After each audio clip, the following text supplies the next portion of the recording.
Hello, welcome to Revenant Reads. I'm Vin, and this is another edition of Fresh Red Kills.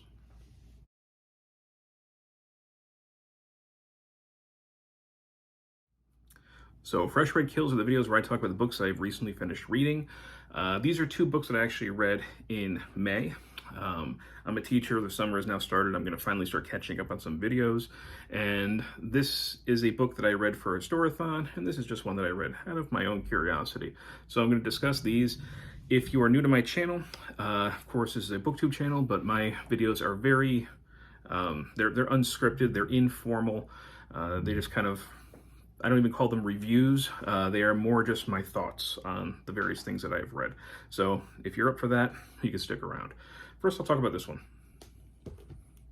So, as I said, I read this one for Historathon 2025. Historathon is a year-long reading event where we read, discuss, and celebrate nonfiction history. And we divide the year up into quarters, and each quarter looks at a different period of history.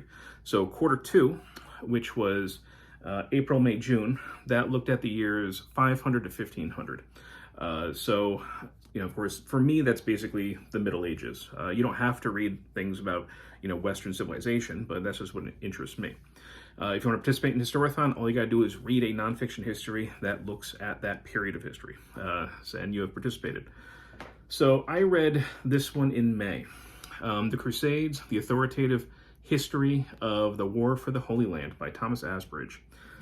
May, there used to be a booktube event called Maybe Midrash, where people would basically read books that seriously dealt with religious topics. And I didn't really do Maybe Midrash necessarily this year strictly, but these two books that I wrote are kind of like my own little Maybe Midrash dive. So I read this as far as, religious conflict historically, and this as kind of a living neo-pagan history. So these are kind of like my Maybe Midrash reads. Now, the Crusades is something that I kind of only knew little bits and pieces about. It's not a topic that has always drawn me in necessarily. Two monotheistic religions basically tearing each other apart just wasn't necessarily something that draws me in. But I knew that it was something of a blind spot for me, and I wanted to remedy that blind spot and get that fixed. This was a good way to do it. Thomas Asbridge, he does a really good job here. And I think that this subtitle is apt. So again, it says, the authoritative history of the war for the Holy Land. So there were many different crusades, and not all of them dealt with the Holy Land. Some of them were just going after other Christians in Europe. He doesn't really deal with those. They kind of get very brief mentions. This is about what's going on in the Holy Land over the fight, especially for Jerusalem, in those areas like Antioch and those parts of the Middle East. So that's really his main focus. And also his other goal here is to give a balanced look. He wants to give an unbiased look and give, basically both the Christian and the Muslim perspective in this. And again, I think he does a pretty good job with that. Just in terms of page count, the Christians do get more time, but I think that might also have to do with the resources available. But there's a whole, chapter dedicated to Saladin, and especially towards the end, what was going on in Egypt, and so the Muslim perspective does get quite a bit of discussion, and he does a good job with this. Now, even just by focusing on the Holy Land, there's a lot to take in. It's a lot of names. It's a couple hundred years worth of conflict and different locations. So there's only so much I can retain when I read something like that.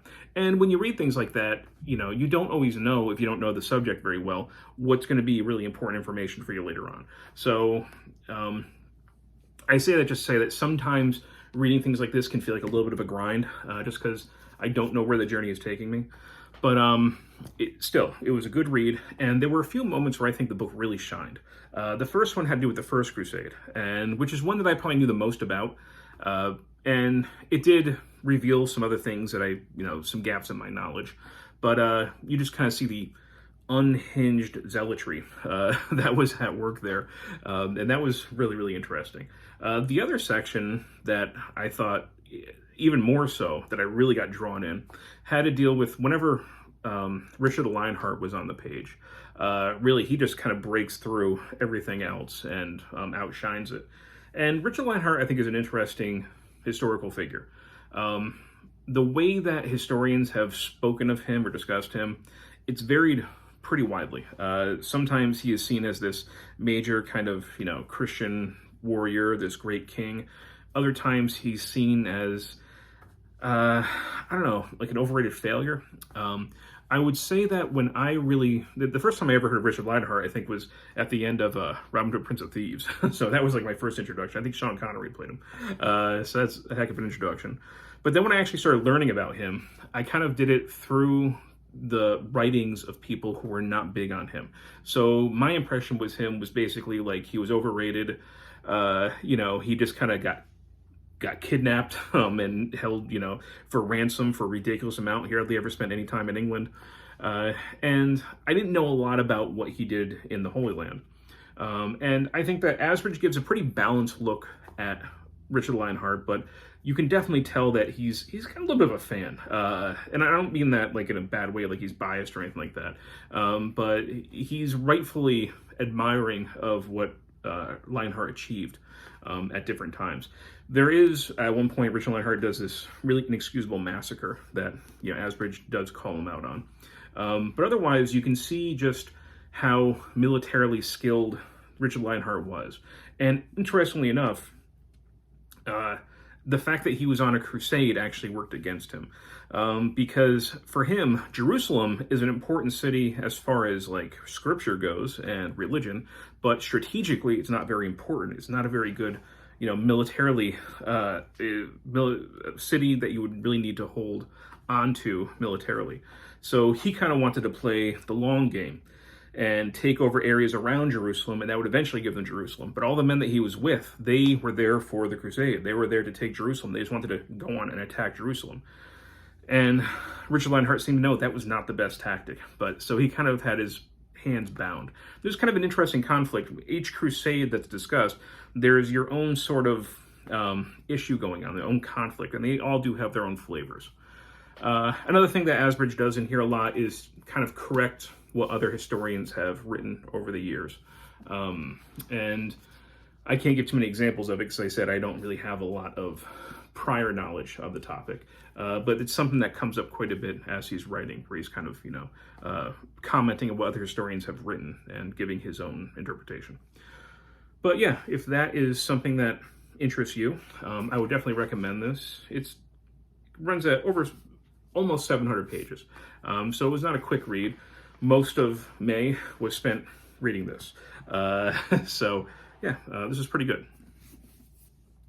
And like I said, the other book that I'm going to be discussing, which is a much quicker read, is this, The Way of Fire and Ice, The Living Tradition of Norse Paganism by Ryan Smith. When it comes to modern day Norse paganism or heathenry, I think that this book is probably the most read and the most recommended. And so, of course, I wanted to see what it was all about. Now, just kind of understand where I'm coming from. I'm an atheist. Most of the year, I am basically a secular humanist. I don't think about, I don't have any kind of religious compulsion at all. But I have been playing around with atheopagan practice, which is an atheist form of paganry, or paganism. And my practice tends to have a kind of heathen flavor, a Norse pagan flavor. So I would say that I am close to kind of being almost like a humanistic heathen. And I don't know how many of them are like me that are out there. This is certainly more of a polyistic approach. I'm not a polytheist, obviously. But I like to read some of these things to get different perspectives, maybe get some inspiration. I'm very interested in ritual. So, this is, I think, this might be the fourth kind of introduction to Norse paganism book that I've read. Like I said, it is kind of the most recommended that I've seen and the most popular, it seems like, currently. So, yeah, I had to give it a shot for my maybe mid-rash read. So, there are different ways to approach Norse paganism. Some people are Reconstructionist, where they are trying to basically recapture the religion as it was before Christianity, which, I mean, in my opinion, is kind of an impossible task. I find that sort of thing interesting, almost like from a more academic standpoint. I don't think it's really tenable in the long run. This is definitely more about looking forward. So yes, you take inspiration from the past, but with an eye always going forward, to make this a living religion, so the living tradition of Norse paganism, to make something that will be of value to us today. You kind of keep and take from the past what works and what doesn't. You just kind of, you can push aside, but don't be afraid to kind of pull inspiration from other places and make something that is really relevant to the modern person. So that I was totally behind. And also the kind of radical, it says on the back, it's right, a radical new take on Norse paganism. There is a very strong sort of political position that is taken through this. It is a very anti-fascist position, much more, of course, socially liberal. He does dedicate a lot of space talking about the appropriation of Norse paganism by white supremacists, by fascists, and he gives a lot of tools on how to recognize it, the kind of symbols that they use. So this really kind of posits itself as an opposition to that, a direct opposition. It is kind of like a firing across the line against that. And I think that's fine. I think that that's the thing that maybe puts off some people when they read this. They think it's too political. But I mean, I don't really see anything wrong with equipping people with some knowledge, especially when you do have some bad actors out there.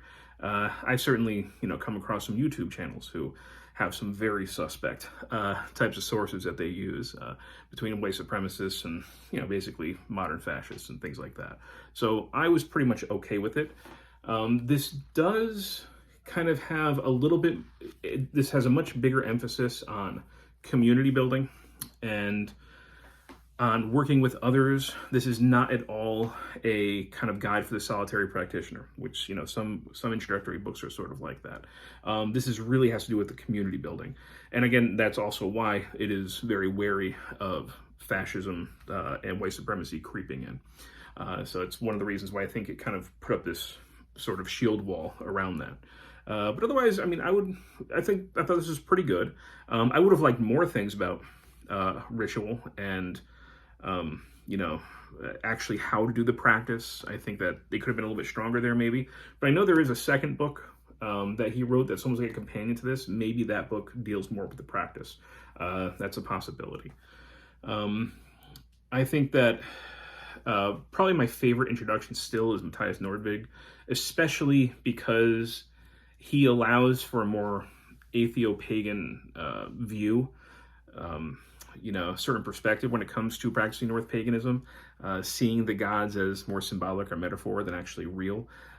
So I think that that's still my favorite one that I've read, but this would probably be like second place. And I wouldn't, I would definitely recommend this to other people who are interested in learning more about, Norse paganism. But again, this wouldn't be the only book that would get you there. You'd have to have some other sources. But yeah, glad I read it. All right.